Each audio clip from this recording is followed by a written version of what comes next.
Here we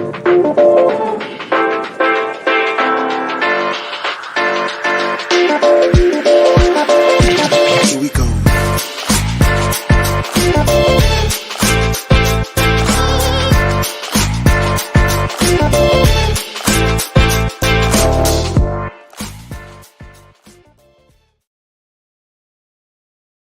What is up, everybody? It's Dr. Vibe here, host and producer of the award-winning Dr. Vibe Show, the home of Epic Conversations, and I'm the host of Epic Conversations, 2020 Best Podcast News Award winner, 2018 Innovation Award winner given out by the Canadian Ethnic Media Association. I also co-host and co-produce the only online show in the world for dads and fathers. It's sponsored by Dove Men Plus Care. And being part of that team in 2022 and 2021, we reached out directly and indirectly to over 100,000 fathers around 100,000 fathers. I'm going to say 100,000 fathers around the world. So as always, blessed, highly favored, a magnet for miracles, solution for someone's problem. Blackalicious, especially when we're talking about Black Canada Talking. And what's Black Canada Talking? It's a live online event that provides Black Canadians the opportunity to give their takes and POVs on stories that are of importance to them. So we're broadcasting live today on July 9th. It is warm in Toronto. And our friend that's coming back today said he was thinking about doing this on the porch today, but he said, it's a little warm. So he's indoors enjoying the air conditioning, but he is bringing the heat. As always, Perry Douglas. He's the founder of Douglas Blackwell. Since its inception, Douglas Blackwell has been totally focused on building strategy through intelligence-based research and relentless iteration. He believes that personal responsibility, self-reliance, determination, and empathy, underpinned by courage and a willingness to venture away from the herd. Finding your individuality, your entrepreneurial drive, gives one the best shot at succeeding during their twinkle of an existence in the universe. He is happily married to a wonderful human being, the best wife in the world, he says, and blessed with 3 children, and his family is the whole purpose of his existence. So we're blessed to have Perry back today, and he's going to be talking about 2 recent articles he wrote about AI. The first one, the problem with AI humanity and the case for applied intelligence, and then also the problem with AI part 2, AI, VCs, and humanity. So let's welcome back to Black Canada Talking, Perry Douglas. What's going on? Oh, nothing much. Just enjoying the Sunday afternoon. Grateful to be around talking to you. Absolutely. And I've really appreciated the conversations we have and continue to have around subjects of importance to not only our melanated melanated Canadians, but melanated people around the world. What's been going, like the last time we had you on it, your book had come out. How's the book doing? The book's doing good. I one of the things I have to do is a little bit more marketing, and so trying to manage your business and marketing for the book is a little tough, but I'm getting there. I'm starting to get up on my social media. I've noticed, like when I first met you, you didn't have an Instagram account. You got one now. I'm going, what? I didn't even, I'm like, do you have Instagram? Nothing. But now, you know what? I absolutely have to. And I'm pretty positive, about the book. I've been getting some, good comments on it. It's done well in the UK. I've been getting a lot of, people basically saying this is, applied intelligence. This is the only way the Caribbean is going to do it. So the good thing about social media, selling it and self-publishing and selling it on Amazon is that I can reach the world, right? Nice. So so it's been going okay. Excellent. Before we go any further, a little housekeeping we do, as always. If you're up to it, please like the Dr. Vibe Show on YouTube and hit the notification button. Also like the Dr. Vibe Show on Facebook and LinkedIn. So, well, let's get right into it. You did these 2 wonderful articles about AI. Yeah. What spark? Well, obviously it's everywhere these days. Yeah. Why these articles at this time? Yeah. So, part of it too is my business in the sense that part of what we do is research and analysis and enterprise engineering and things like that, and we use data science algorithms, AI when necessary. But, one of the things is that, whenever new technology comes on board, we can have a pretty high excitement to it without really understanding what it is. And if there's something that sparked my interest to write the article, is when I don't know if you remember the scientist Jeffrey Hinton, who's actually a professor at the University of Toronto. Yeah, he left Google saying that that AI is he's like they call him the godfather of AI. Yeah. AI. Yeah. So he left saying, God, it's going to ruin AI is going to ruin humanity. It's uncontrollable, all these things. But you know me, it's applied intelligence. I dig deeper, right? I never listen to the highlight. I do my research. And, what I really concluded based on, his research coming out of the 70s and Google is that he didn't leave, Google from some great sense of morality or some sense of, he has to warn the world or whatnot. Don't forget, he got millions of dollars from Google. So Google kind of bought him over. So he's good. absolutely fine. He's good. Why he left is because the whole basis of AI is what his research is basically being the godfather of AI is called neural networks. So in short, the theory behind neural networks is for AI to act and think just like a human thinks, right? Just for the same way your biology, your neurons and everything, the same way your biology works, your brain chemistry and all that, the way that works is the basis of what he's saying, where AI is gonna, be smarter than everybody else, be smarter than humans. It's gonna, he made a statement, I think back in 2016, that AI will get rid of all radiologists. Well, since then, there's been 400 radiology related startups. All have essentially failed, and no radiologists have lost their jobs. In fact, there's a shortage because people are thinking, well, AI is going to take our jobs. And, all these particular statements, and, in 2021, he made a statement, basically saying AI, it's clear that AI is going to be smarter than humans and overtake humans within the next 5 and 10 years. And now that was in 2021. Now in 2023, he's basically, I'm out, right? I'm out. Because really, the science or the math, okay, based on the theory. Theory is one thing, but practicality and actually execute it is another thing. So what we are finding now is that, for example, with the advent of ChatGPT, everybody's run to ChatGPT saying it can do this, it can do that. Well, in reality, ChatGPT, quote unquote, doesn't know what it's talking about. So essentially what it does, it just makes stuff up. Because what has happened in AI is people believe for some reason that, you type in something into ChatGPT and like magic, it'll give you the right answer. All this thing called deep learning and machine learning it's a predictor of the next word, right? So that, like, when you type in on your iPhone or whatever you use, the next word sort of comes up. Yeah. So what they have is massive, data sets, data. So AI can only work off the data. So this whole thing about AI being smarter than humans live in the cognitive world. They can survey the landscape.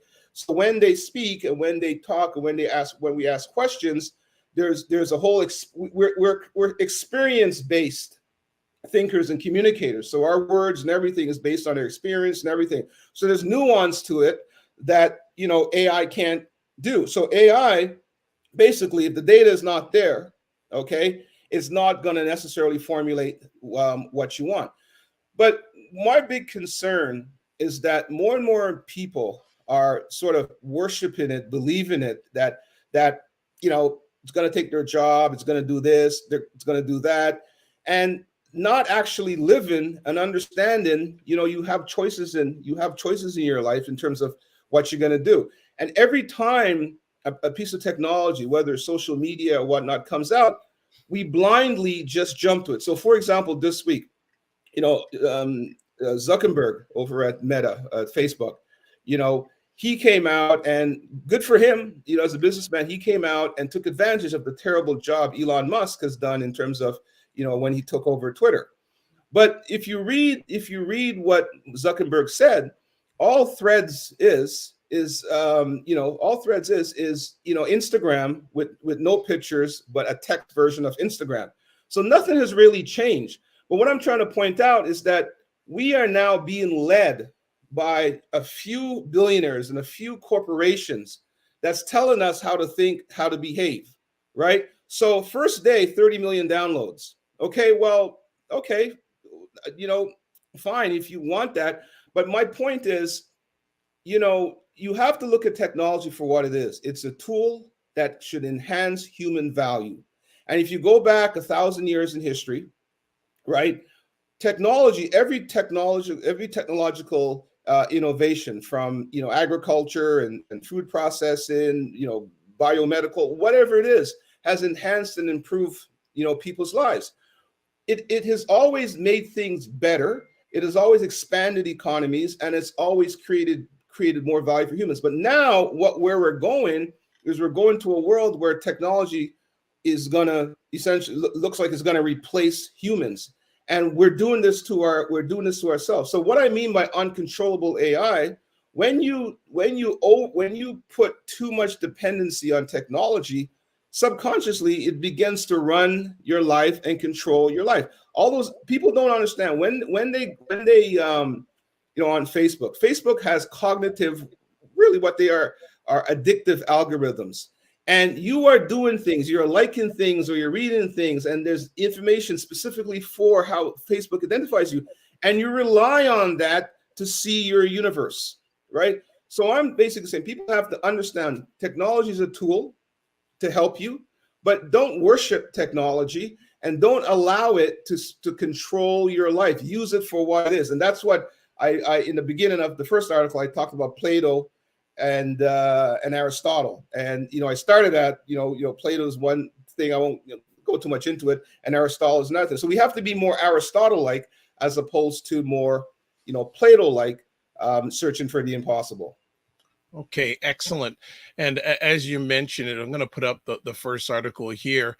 And one of the nice things that you've done in this article, and I think it's a really good, is for many people, they don't know what AI is. So can you give a good definition, workable definition of what is AI?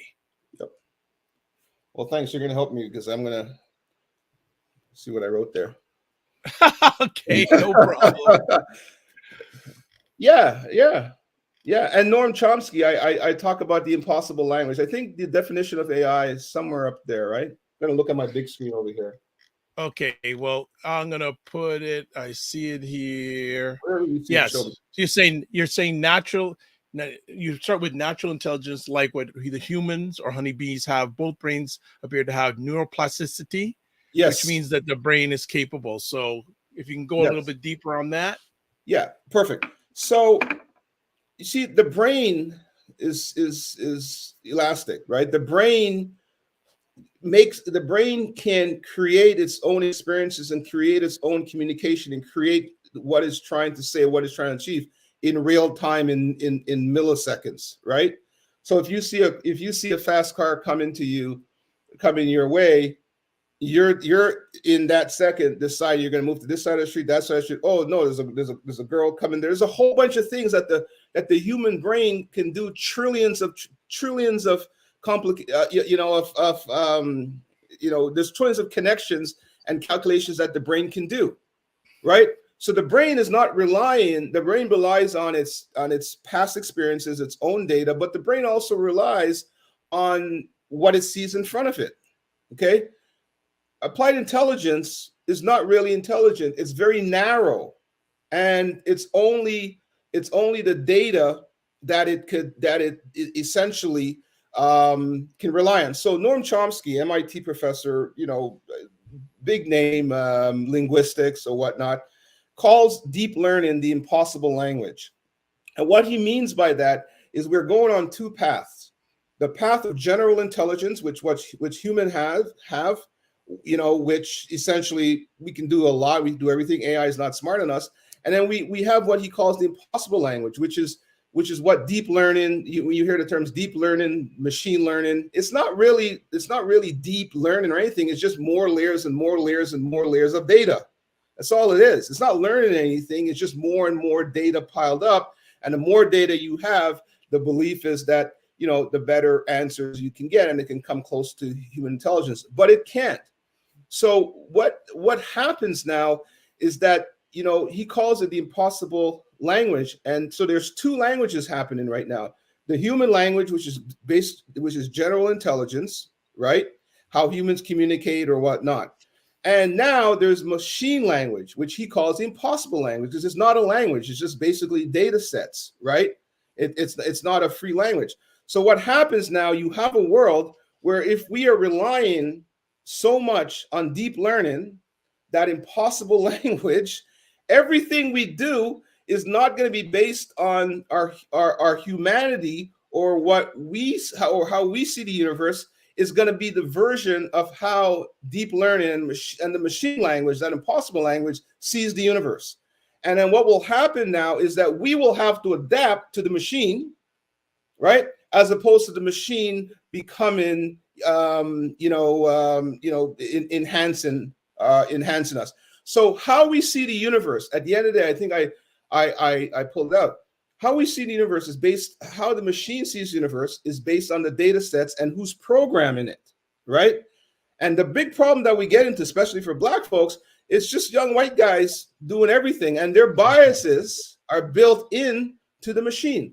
So, for example, right, in my research, I was literally knocked off my chair when I read this. So in all Twitter, so I go and I get all the data research and all. So in Tesla, right, in their cars, Tesla's, Elon Musk has been saying for the longest time, yeah, we're gonna have all these drivable cars. No, Tesla can't cross the road against an accident, right?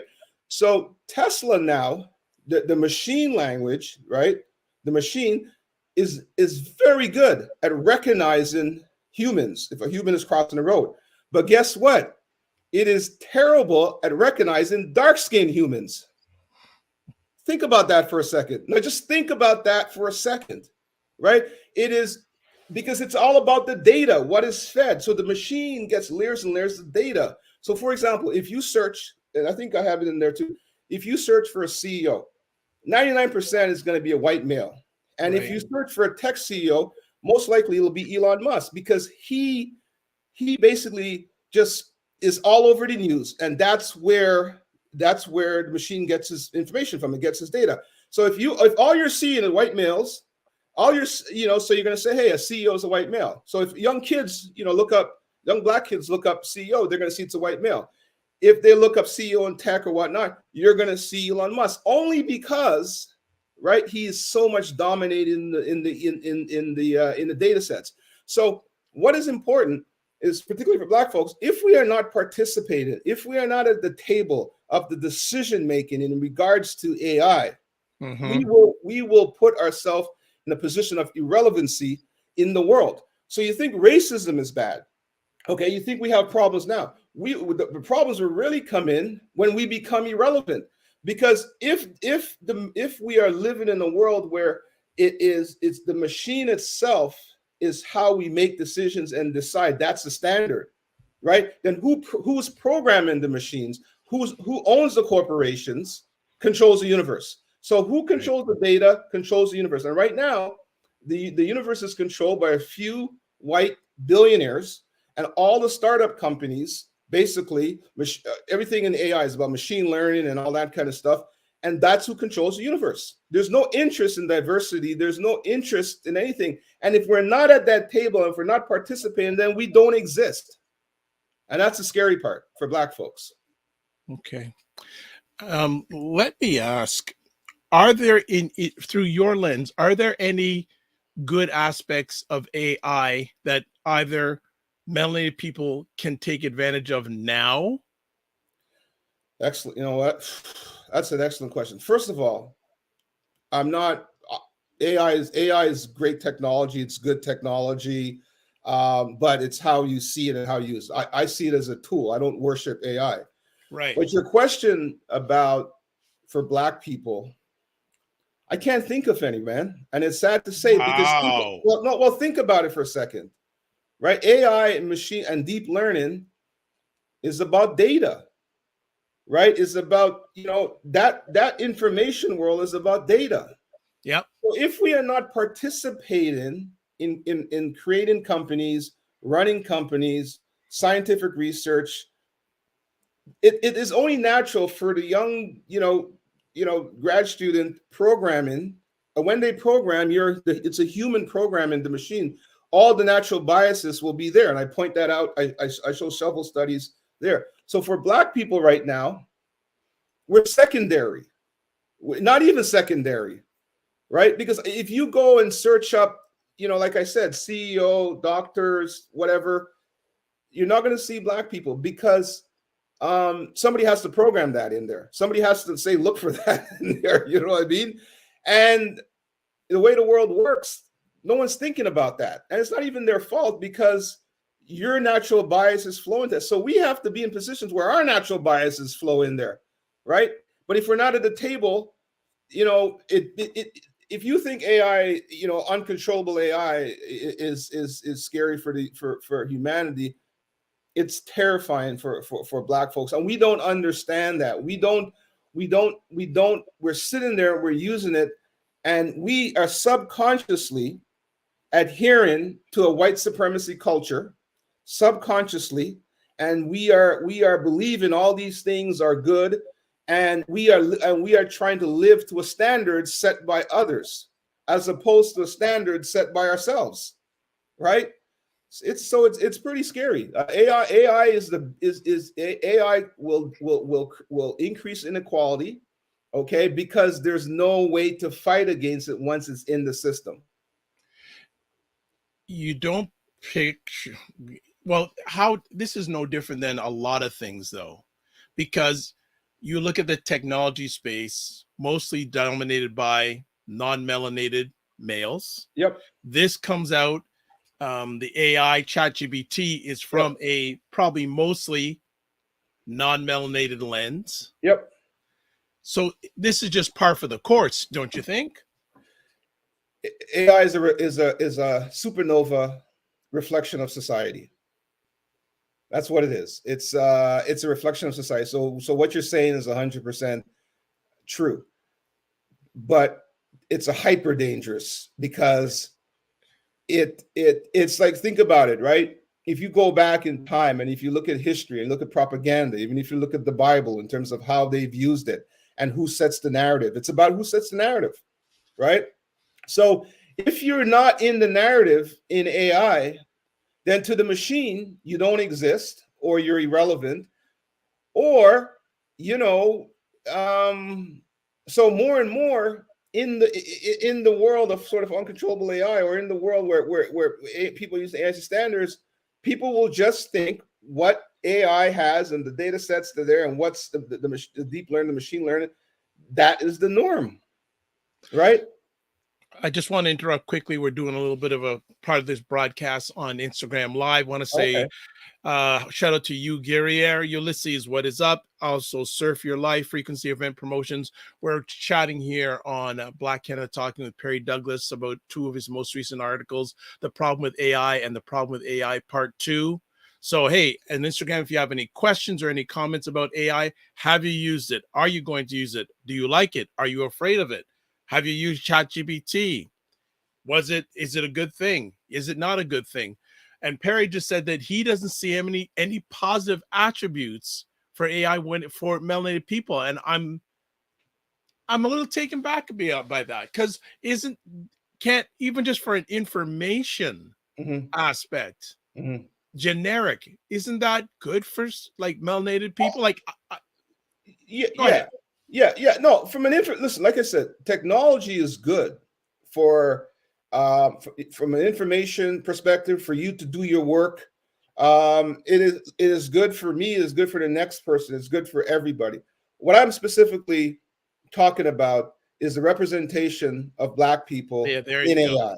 I'm not talking about, like, if I'm a scientist. So if I'm a scientist and I want to use AI and I want to use data sets, the science is the science. So whether I'm black, green, red, or yellow, technology is good. Data science is good. AI is good.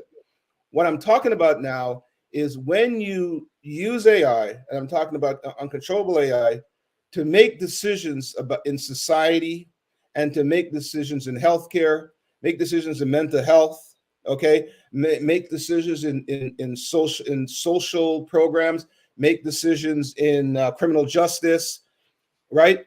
When you in those particular things, because we don't have a seat at the table, and because we're not aware of the so-called deep learning and the data sets and who's writing the programs, who's writing the code, which builds in personal bias.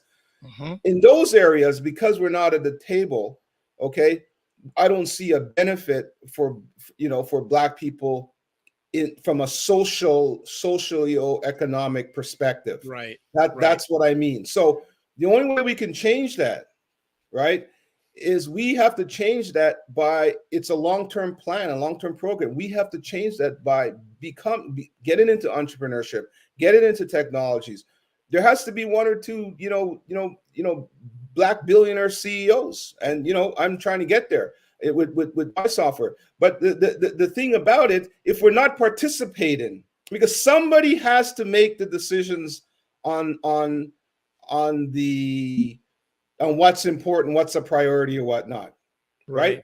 And then when you hand that power over, when that person gives the machines instructions to do that, then the machine can run well with that. But if at the base level, the base data feeds at the base level, if it does not include any, enough data, enough information to make Black people relevant, then in fact, yes, we don't exist in the world of uncontrollable AI. Okay, back again, Instagram people, you are out viewing my other platforms, which is great. Frequency Event Promotions, hello. Again, Ulysses, hello. Sugary_brown girl, surf your life. Have some comments here off of Instagram. Frequency Event Promotions says, great session yesterday. Yes, State of Things with Aisha, Jill, and Lala last night. And Dr. Tachi was amazing. It was incredible. Surf Your Life says, I've used it. Surf Your Life says, yeah, I use it for work. Yes, I agree.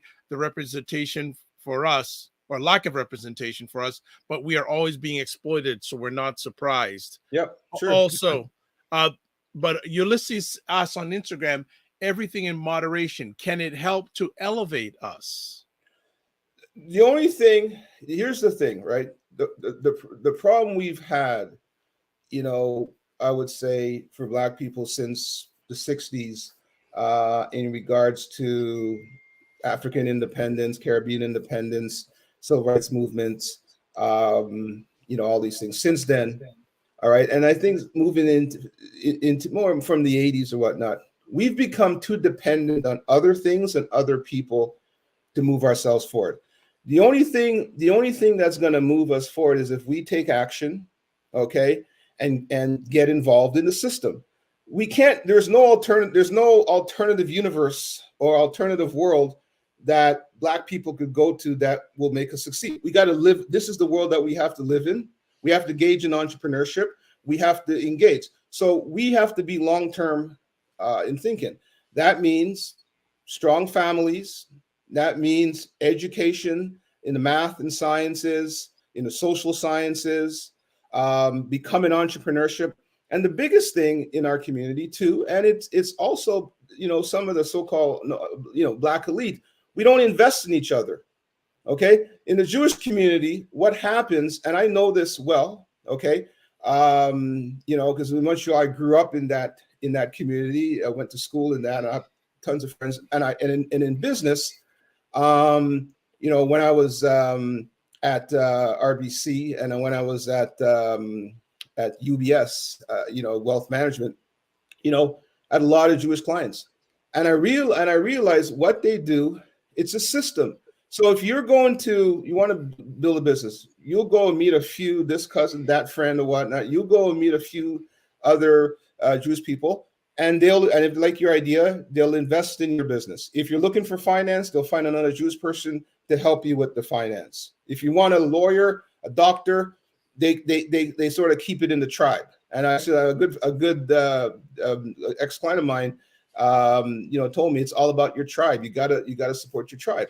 So what happens? We have to be self-reliant, self-sustainable. We have to invest in each other, and we have to build businesses. And when you build businesses, you create wealth. And when you create wealth, you create power, right?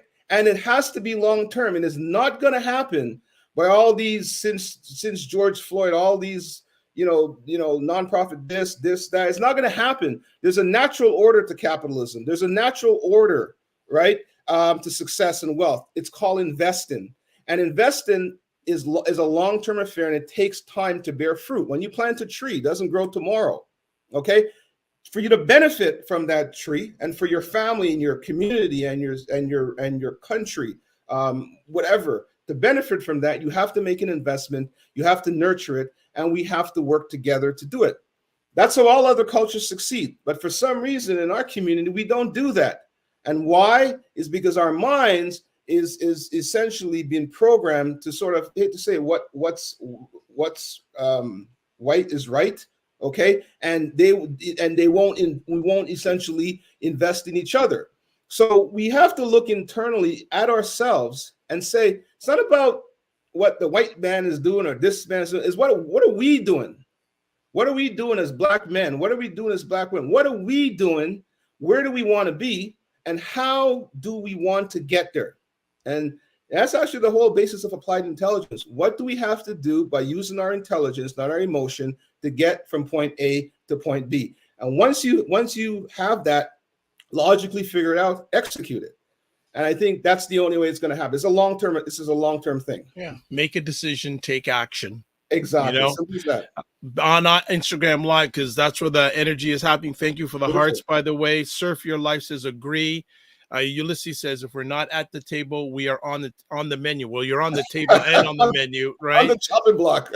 On the chart. Sanko Fein Cipher. I hope I got that right. If I did, it's my head, not my heart. Izamin, Angeline, come in, join. Herc's Remedy join, and also says, grand evening. We are here talking with Perry Douglas about his 2 recent articles, The Problem with AI and The Problem with AI Part 2. If you're on Instagram, we're not going to be on for the whole conversation. So once I leave, you can catch the rest of the conversation live or on replay, at the YouTube channel, the Dr. Vibe Show. And I also put it up here on the screen if you want to subscribe. Like the Dr. Vibe Show on YouTube and hit the notification button. And also, please like the Dr. Vibe Show on Facebook and LinkedIn. But keep the conversation and questions coming. IG, wherever you're watching this live on the replay, appreciate it. Perry, when you wrote this article, was it a difficult article to write? Articles to write, sorry. Yeah, it was difficult in a sense. And I have one more article, which is sort of finishing it up, wrapping it up, and saying, here's the direction we should go. It was difficult because, when you're reading facts, okay, I don't become fashionable, susceptible to fads, or not that AI is a fad, but to everybody, the herd. When the herd moves in one direction, the herd moves in a direction. So it's hard to go against the herd, but truth, right, and facts speak loudly, and they're stubborn. So yeah, it's hard because you realize what is really happening, and you realize, in my new article, I call it, the rise of the aristocracy, with the tech billionaires and or whatnot, back in the 1700s, 1600s, 1700s, 1800s. Where sort of the aristocracy, essentially a few businesses, and everybody else was barred out, control the universe. Well, think about it right now. Who controls the universe? Facebook, Microsoft, Google, right? Elon Musk. Yep. And it's a simple thing for me. This is hard. I don't want some right-wing nut job like Elon Musk telling me how many characters I can express myself in. Okay. I am not going to let anybody tell me how to think or tell me how to behave. Okay. And just because technology is out there, I am not going to be a part of the herd and be like, oh, well, we got to use, No, you have to make decisions for yourself. You have to have a set of principles that guide your life. Okay. And I'm not gonna be like, well, you know what, throw my hands up and sort of, join the masses. So it's tough, but you know what? Sometimes doing the right thing is tough, or what you believe. Like, I mean, you don't have to believe what I believe, but for me, my personal, management system of how I manage and live my life. This is how I feel, and I express it in my writing. Let me ask you this conversation, Reese. How come we're not hearing anything or hardly anything from melanated so-called leaders about this subject Simple. from your lens? Because they're not leaders. Okay. They're Okay. not leaders. Okay. Leaders have to have a couple things: courage and vision. Right. And they don't, if they have a vision, well, then you need the courage to go out and say what you need to say. What is happening in this world today, particularly for Black people in terms of leadership? I find that, Black people who may have a little bit of success, they want to build idols to themselves. They want to build an organization. They want to build, whatever, to give themselves awards in order, to say they're doing something. But when you look behind the scenes, what are they doing? Nothing, right?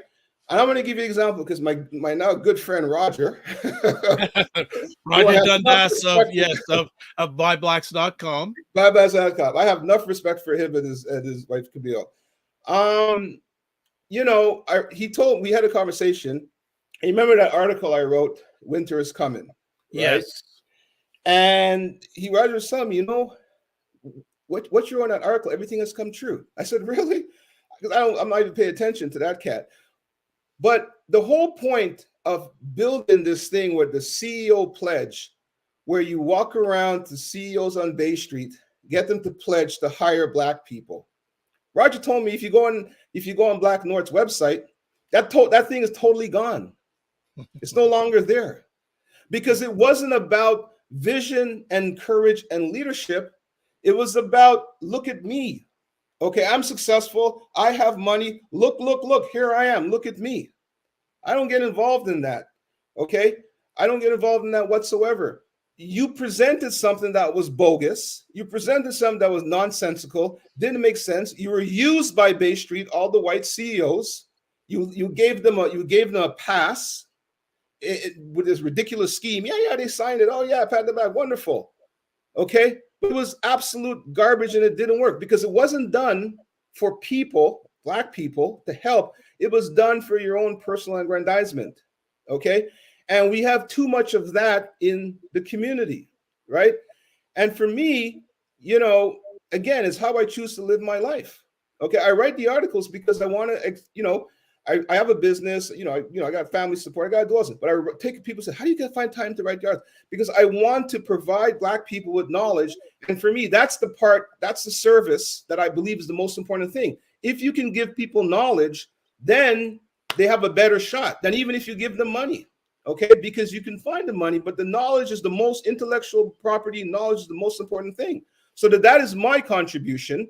And at the same time, I walk the talk. I am building to get into the software sector, to transition my business where we have software, which is going to be based on AI and all these things. And I'm doing it my way. So that's the only way I know. My way. So let me ask, you're in the tech space. Yeah. How many melanated people do you encounter or know of right now that are, I'm going to use this word, actively? Mm-hmm. None. Wow. Let me just hold on. That's too quick. Let me go to Okay, system. yeah, I want you to think on that. Yeah.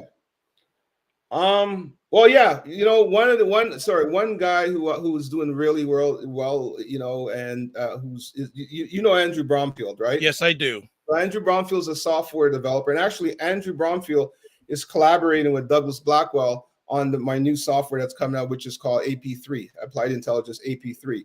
So here's a guy.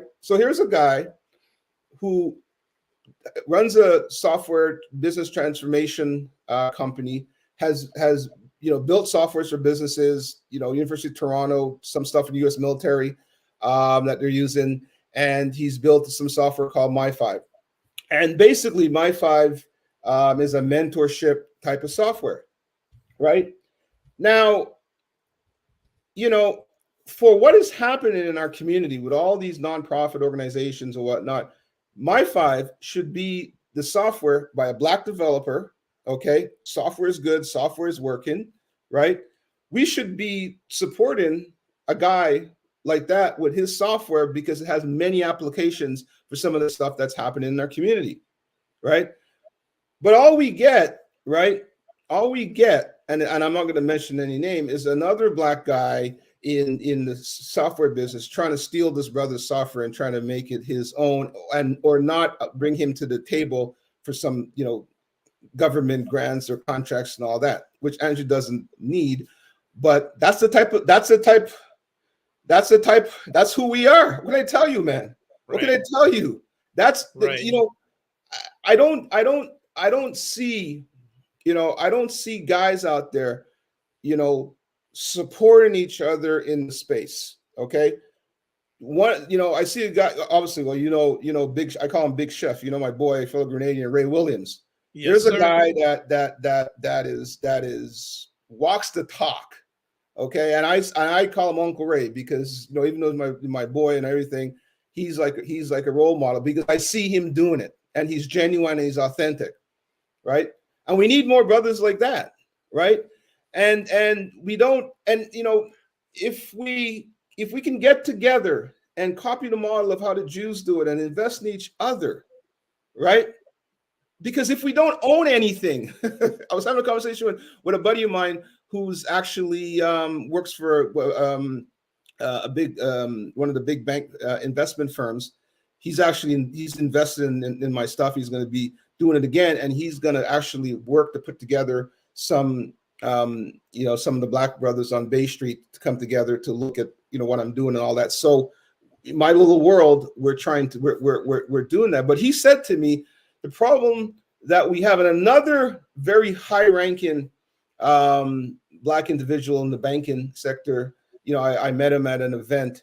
It was the UE event, right? At Ritz-Carlton. He said to me, yeah, Perry, everybody's bigging me up. I'm the head of this division or whatnot. But he goes, I own nothing, right? I own nothing, right? So for me, I used to work the big, RBC. I used to work, I was head Eastern Canada of UBS, the high net worth key client division. Clients had to have $30 million and over to, for me to deal with me and all that. If I stayed there, worked hard, potential to become the CEO of there. But no, I might not have that type of income coming in or that type of wealth, but I own something, right? I own something, and I will be having that type of wealth and more because I'm working towards something, right?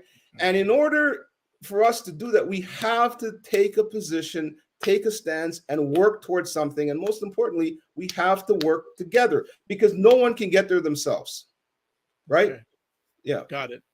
Okay, so just want to say we're going to end off this portion on Instagram Live. If you want to catch the full conversation on Instagram, I mean on the full conversation, sorry, go to the Dr. Vibe Show YouTube channel, which I've put in the comments. Also, you can read these two articles, The Problem with AI and The Problem with AI Part 2, on Perry's Medium site. And I've put the link in the chat on Instagram. So you have no excuse. You've got the information there. As always, like to thank you for watching. And again, come over to YouTube, subscribe to the YouTube channel so you can watch old conversations. So as always, remember to give yourself grace and don't just manage your time, manage your energy. And thanks for watching on Instagram Live. And also just want to jump in here. We have a great friend here. Dr. Tachi says, good evening. She's very much into the world of media, tech, and pop culture. She hosts a great conversation called Mediascope, which is live every Wednesday at 5 p.m. Eastern time on Instagram Live, and also does also a live version 6 p.m. on Eastern time on YouTube, Facebook, LinkedIn, Twitch, and other platforms. Dr. Tachi, as always, thanks for dropping by, and also is launching on OTT network. Oh, wow. In the next Congratulations. Independent on her own. Maybe someone you want to speak to and just find out what's going on, because I know absolutely it needs some help. So I will certainly do that. Yeah, hook that introduction, up, because we're blessed that she's asked me, and I feel humbled to provide a lot of content for this network. So I will make sure I do introductions. And Dr. Tachi, if you have any comments before we end this conversation, please. Want to come back to you, Perry. How critical is it that melanated people get involved in ownership of the AI world? It's life and death, or let me maybe relevance or irrelevance. Well, think about it, right? The world functions on power, right? People get elected based on power and financial campaign contributions, right? So if you don't have money, then you don't have power, right? So I mean, I'm a kind of a loss for words, because I'll ask you the question: how else? And I'm only asking you like that because how else can you do it? Because if I don't have a problem if I don't have I don't have all the answers for sure. But for me, my answer is you have to own equity and you have to own businesses, right? I mean, what else is there? And if you think we're going to achieve anything because you're making several $100,000s working for a corporation, you have a fancy title, okay? Half of that goes to the government. Okay, so you're like there's no power there. You're an employee and you can be pulled at any time, right? But if you own a business, okay, you see, here's the thing. If you look at Elon Musk has inserted himself into the American conversation, not because he's the smartest guy in the world, because he definitely is not even, he's definitely not, but he has so much money and so much, power, as my mother said, he can play the fool, right? But he creates his influence, and he's making things happen. So it's not like it's good for society. But my point I'm trying to make: money and power run the world, okay? And if you don't have the money and power and the equity in terms of a business, then we're just fooling ourselves to think we're going to do it through nonprofit organizations or the government. Hasn't happened, won't ever happen. Okay, so you asked me to answer this question, so I'm gonna respond in a number of different layers. Sure. Yep. First of all, I'm gonna use something that happened a few months ago. Okay. And this is I went with Roger Dundas, another gentleman, Charles Matthews. You may know that name. We went to a conference called Digital Day Camp. Yep. And it was a one-day conference put on by the Interactive Advertising Bureau of Canada. Yep. And it was a whole bunch of workshops all day long about the impact of digital on advertising. Yep. Heavy hitters from Loblaws, like Fortune 100 companies, marketing people were there and all that. Last presentation we went to during the day was a gentleman named by Devin McDonald. Mr. McDonald runs a company called, forgetting the name now. I'll put it up in a second. Sure. But it's the largest Canadian independent media agency. Okay. Wow. Right. And he sat there, and one of his clients is Roku. No, bro, is it the Roku's reader? The Japanese? Yeah, Roku. No, it's not the tablet. I don't know what the name. I can't remember the name. Yeah. But regardless, And he basically went to them and said, hey, we would like to do a media campaign for you using AI, ChatGPT. Yeah. They said yes in a heartbeat. 10 seconds, they said yes. Yep. Incredible sharing session. Incredible. And and I'm not in that world, but it really impacted me on how critical it is for us to be there. After his presentation, I went up to him and said, hey, love this presentation. Best thing I saw all day. Would you mind coming on my platform and talking about this? He said, no problem. So I've had him on, and he's going to come back later on this year. So there's a number of things I want to share about this. First of all, it really hit my head on how important we need to be in that space. 100%. Right? But second of all, I don't know if I could get, okay, let's say very few melanated people in a status of his in Canada would have said, I'll take you up on that conversation. Yeah. That's the truth. You speak the truth. Like my grandmother say, it's the gospel. You speak the truth, man. Right. What you say is true. Right. So it was just really eye-opening, that conversation to me. It just I just went, wow, like we've got to find a way. Oh, he's the president of an organization called Carnes O'Neill, Canada's leading independent media agency. Okay. And he was also named the media leader of the year by Strategy Magazine in Canada. Really? Oh yeah. This guy, next level. No, absolutely. Next level. So that's what we need. Well, the point of what you're saying here, right, is in line with what I'm saying. Well, you have ownership. You're doing your own thing. You're creating your own media. You're creating your own content, and now you are asking somebody to come on the platform and share their knowledge. Yeah. Right. Share their knowledge, and if that guy is able to touch one person, right? He already has. Exactly. He already has. Like everything helps. Everything helps. I'm not trying to say that there's the world. What I'm trying to say, at the center, the world circles around money and power, and that's what moves the world. That's what moves the markets. So at the end of the day, no matter what, we still have to run businesses. However, what you just explained in that experience, we need more of that. But you're right. If you have that feeling inside of you that you don't know, if you ask another Black person of maybe that level, would they come on your show? And you're like, probably not. Probably because they may not own their own business. Probably because they might feel they don't want how other people view them, right? So there's a lot of things. But at the end of the day, we need more. We need more of what you just experienced. We need all hands on deck. Yeah, I'm gonna add two more layers here. First of all, this is just Dr. Vibe. Yeah. People are watching this. We don't live in a democracy. We live in a capitalistic system. Thank you. All right. Even a nonprofit, you need money to run. Right. Better you say than me. Okay. Second thing, even in the last 2 weeks, if you're paying attention to world events, there was a very significant thing that happened with the United States Supreme Court. I did a YouTube talk on that. Yes. And they have now said affirmative action is no longer appropriate with colleges and universities. Yep. Okay.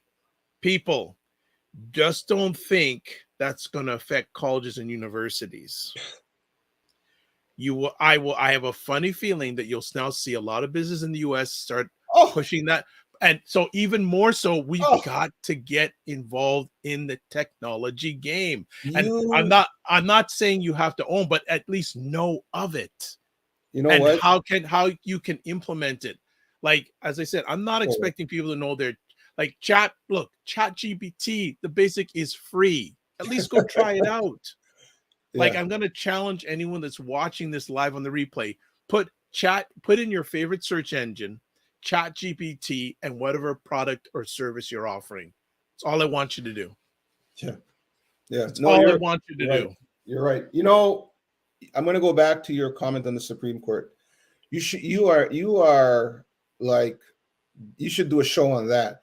Oh yeah, because one's coming. I actually, yeah, you should. by the end of the month, I have two. Yeah. Actually, one of them is on here. Dr. Tachi is a professor at a Yes. university, and we also have another lady. I don't know if you know the name Dr. Boyce Watkins. I think I've heard the name Okay, well, before. his Dr. wife, Watkins. Yes. yeah, Yes. Yeah. his wife has her PhD in sociology, Yes. and they're going to come on and talk about the impact of this affirmative action, Yeah. turning back from Yeah. a Black college professor's lens. Yeah. And you know what? It is what you said is, I think, not is vital.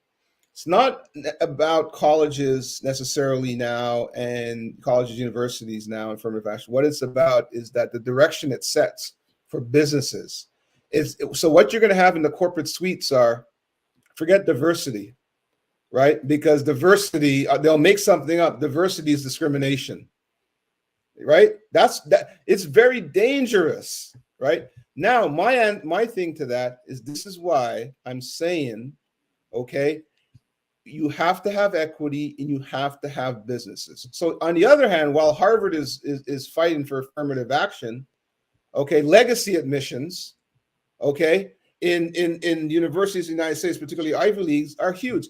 The majority of kids who get in to Harvard based on legacy admissions without the proper qualifications.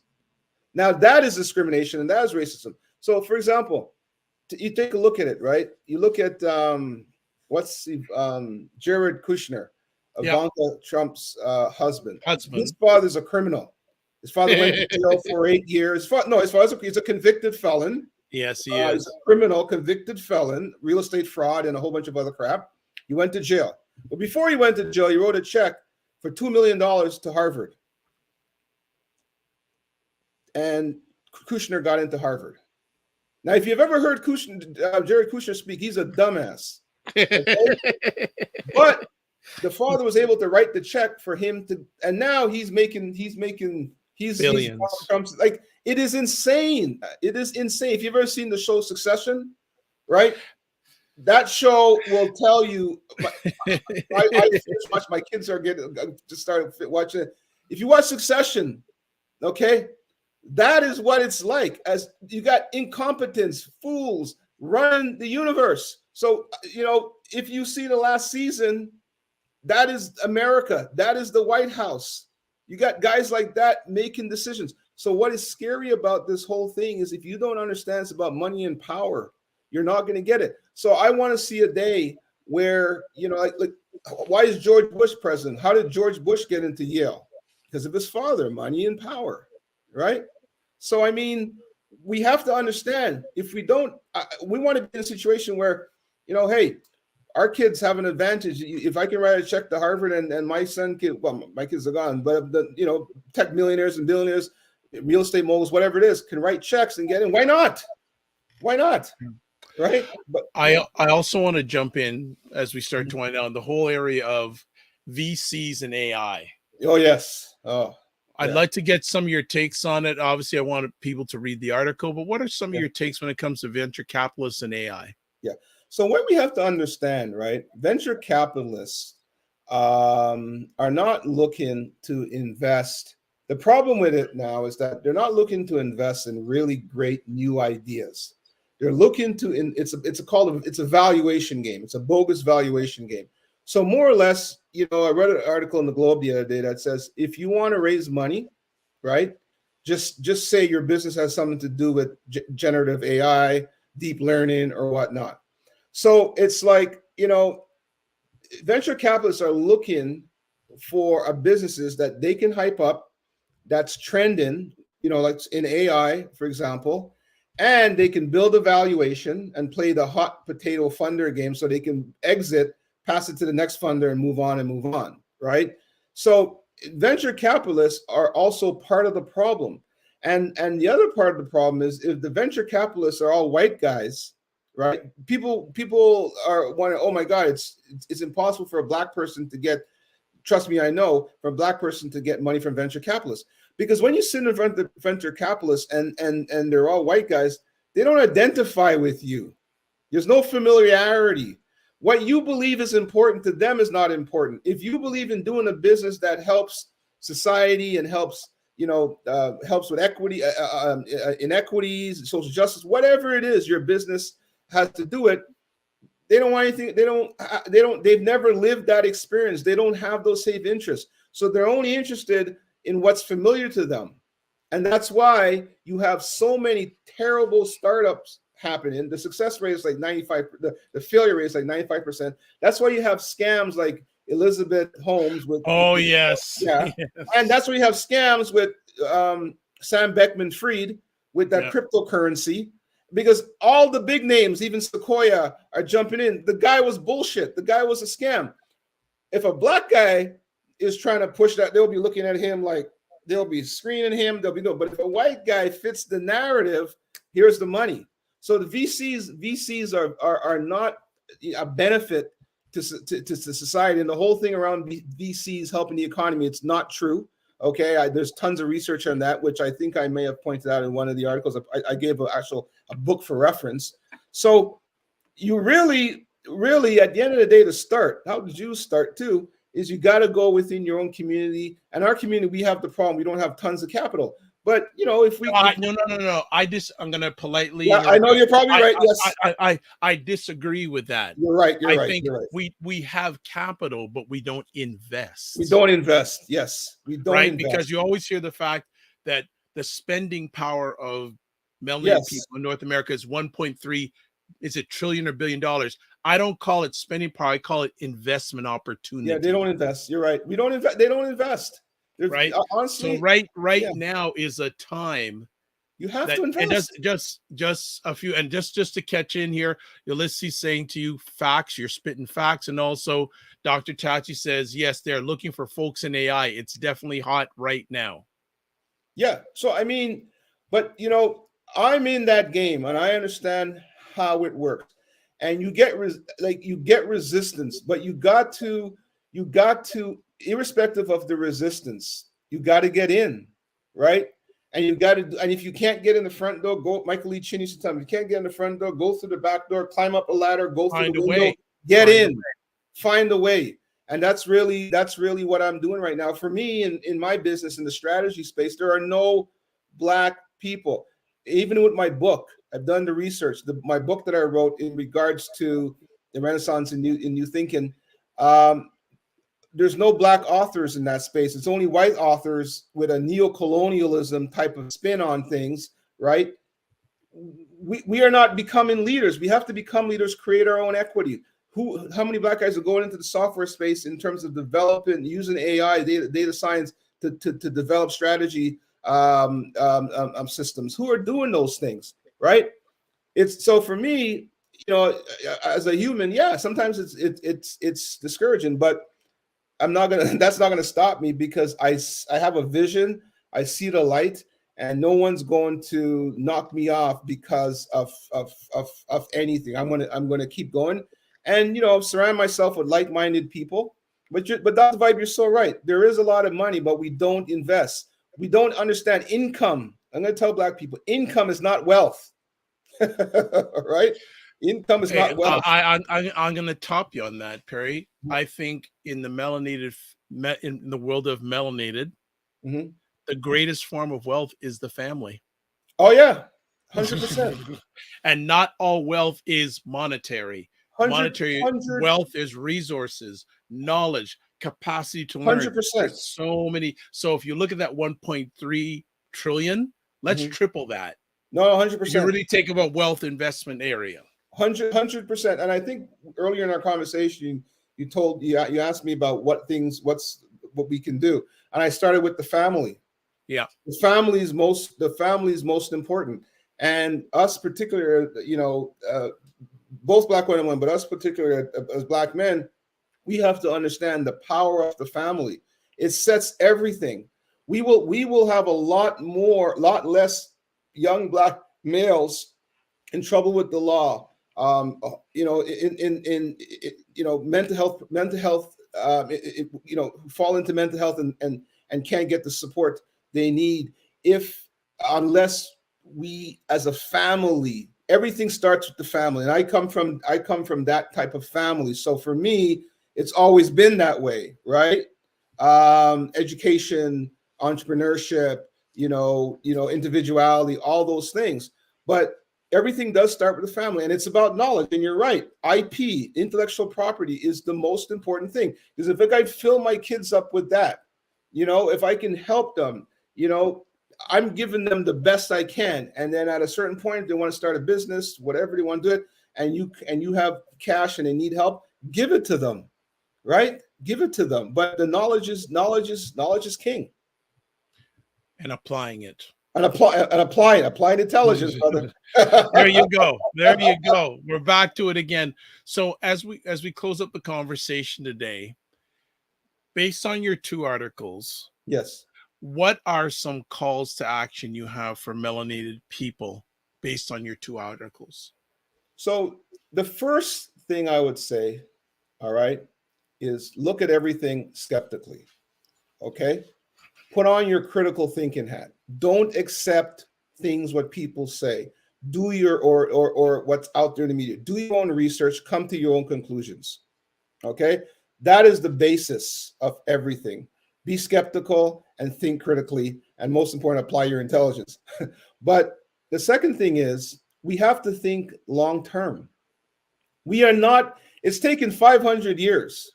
People say 400 years, but if you look at the proper telling of history, slave trade and all that stuff, 500 years has put us into this situation. By no means am I saying it's going to take 500 years, but it's going to take a generation only if we put the work in. So us fathers of children and whatnot, we have to be thinking about doing this not for ourselves, but for our children and our grandchildren. When I look at it, what type of legacy do I want to leave? I don't want to be the generation where AI came along and opportunity came along and I sat on my hands. I'm not going to be that guy, right? So we have to think about, secondly, that this is a long-term thing. Okay, we have to educate our kids, have strong families, and we have to push towards entrepreneurship, and we have to push towards building businesses and equity, because equity and money is power. Okay, and without power, you can't do anything. Okay, it's as simple as that. And one more thing, right? You have to have power. Case in point, when I talked about the affirmative action case, my video that I did basically said, listen, Barack Obama won because Black people came out to vote, right? That's power, okay? But Joe Biden was flailing, and the tide turned for him in South Carolina when Black people inserted themselves and decided to vote. And, that's what moved Biden forward. So if you look at Barack Obama, you look at Biden, Black people have power in voting. But in 2016, Black people, I don't like Hillary. I don't like this. I don't like Hillary. So they didn't vote. What's the result? Donald Trump, America is thrown into madness, right? The democracy is being killed, okay? And you have 3 conservative justices. The Supreme Court is a political animal, okay? It's a political animal. Don't be fooled. You have 3 justices. That's changing the face of America, and where America goes, a lot of times the rest of the world can go too. Canada, certainly, because the Conservative Party here is already thinking along that particular line. If we had just done the same thing we did with Obama and in America, Obama and with Biden, and vote, the world would be a totally different place today. So what you said is key. It's about power, but you have to assert it. You have to apply it. So you have to go. So if your power is not money and businesses, and your power is in the vote, right? Go out and vote and assert that power, and the world would be a different place, right? So it's all about what you do, and it's all about what you do next. All right. Well, fantastic, Perry. As always, thanks for sharing with us, taking time out of your schedule, being most importantly a father, a great Black man, a businessman, a tip of the spear individual, and we appreciate it. So a few things before we exit the conversation today. If you want to catch more of Perry's articles, including the two we lightly touched on today, but go into depth, there is where you can contact him via Medium. And I will actually go a little bit further. There's another thing I want to show that we mentioned it lightly, but I also want people to see Perry's books. So we're going to put it up on the screen. You go to Amazon, there's his book, Applied Intelligence, New Thinking for Caribbean Prosperity in the 21st Century. Just go to Amazon, put the title, and you will get the result and purchase the book. Yep, thank you. So that, no problem. So as always, Perry, I'd like to say thank you for taking the time again to share with us. I know you're going to be on a number of times. Perry has said, anytime you want me on, ask. So I'm a greedy, not a needy person. So I would say this is why you got to follow the platform, because he'll be on a lot, because he has a lot of important things to say that you need to think about, and maybe some of them you need to take action. So Perry, thank you so much for taking the time. Remember to give yourself grace, and don't just manage your time, manage your energy. All right, man. Take care. Take care. Thanks.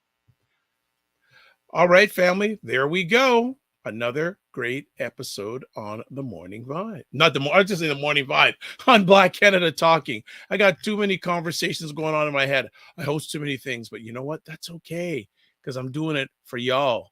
So I'm just trying to pull up something here before we take off. Okay, this is it. First thing, you can watch replays of Black Canada Talking at the Dr. Vibe Show on YouTube, Facebook, and LinkedIn, and the Dr. Vibe Show website, the DRVIBESHOW.com. Also, we'll say it again. Got to make sure you do it. I'm going to put these things up. Please like the Dr. Vibe Show on YouTube and hit the notification button. Also, please like the Dr. Vibe Show on Facebook and LinkedIn. If you want to, always would love you to, please advertise your business or service on the Dr. Vibe Show. If you're interested, contact me at dr.vibe at the drvibeshow.com, and I'll give you the details. And finally, if you want to get in touch with me, there's a website address, the drvibeshow, email address, dr.vibe at the drvibeshow.com, YouTube, Facebook, and LinkedIn, the Dr. Vibe Show, Twitter at drvibeshow, and Instagram at the drvibeshow. That's it. So as always, I want to thank everyone who took time out of your positive, productive schedule to watch our conversation today. I got one more comment here. Let's just see. Dr. Tachi says, great show. Thank you, Dr. Tachi. I think I'll get you in contact with Mr. Douglas. I'm sure he'd like to have a conversation, just hear what you're doing down south. Well, globally, not just down south. So let's finish off with this. Live your life as a dream. If you can dream it, you can make it. Sometimes you have to get small to get stronger. Block assumptions and aim bigger, aim better, aim higher, aim wider. Love, faith, and respect. Remember to give yourself grace, and don't just manage your time, manage your energy. Thank you, everyone, for watching. Remember to follow. God bless. Peace, well, keep the faith, and walk good, and we'll see you soon.